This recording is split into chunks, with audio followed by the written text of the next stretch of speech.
మరి ఇవాళ మిమ్మల్ని నేను కోరేది ఒకటే, కష్టపడ్డం, తెలంగాణ తెచ్చుకున్నాం, కానీ మనం కలలు కన్న తెలంగాణ వచ్చి 12 ఏళ్ళైనా ఇంకా కూడా మనకు రాలేదు.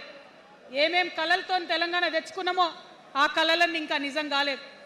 మరి తెలంగాణ ఉద్యమ రథం, ఆనాటి ఉద్యమ రథసారథి కేసీఆర్ గారి నేపథ్యంలో తెలంగాణ ఉద్యమ రథం ఎక్కడో దారి తప్పింది. తెలంగాణ ప్రజల ఆర్తిని అది అర్థం చేసుకోలేకపోయింది. డెఫినెట్గా సామాజిక తెలంగాణ రథచక్రం అనేది విరిగి ముక్కలైపోయింది.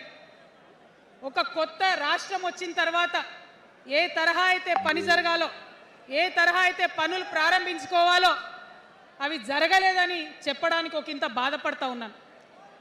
ఆనాడు ఏమనుకున్నాం, తెలంగాణ రాష్ట్రం వస్తే మనందరి బానిస సంఖ్యలు పోతాయి అనుకున్నాం. కానీ రైతులకు బేడీలు పడ్డాయి, ఇసుక దందా మీద ప్రేమతోని నేరెళ్ళల దళితులకు దెబ్బలు పడ్డాయి, చావులైనాయి. ఒకరిద్దరు కలిసి మాట్లాడుకోవాలంటే ఎవరి ఫోన్ ఎక్కడ మానిటర్ చేస్తుండ్రో అని భయం, వ్యక్తిగత స్వేచ్ఛ లేదు.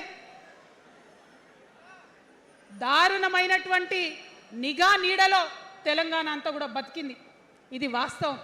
మనం అనుకున్న కలల తెలంగాణ రాలేదన్నది ముమ్మాటికి వాస్తవం. మరి అటువంటి సందర్భంలో నేను ఇవాళ మీ అందరికీ ఒక మాట చెప్పాలి. ఆనాడు పరిపాలించిన కుటుంబంలో నేను కూడా ఒక భాగం.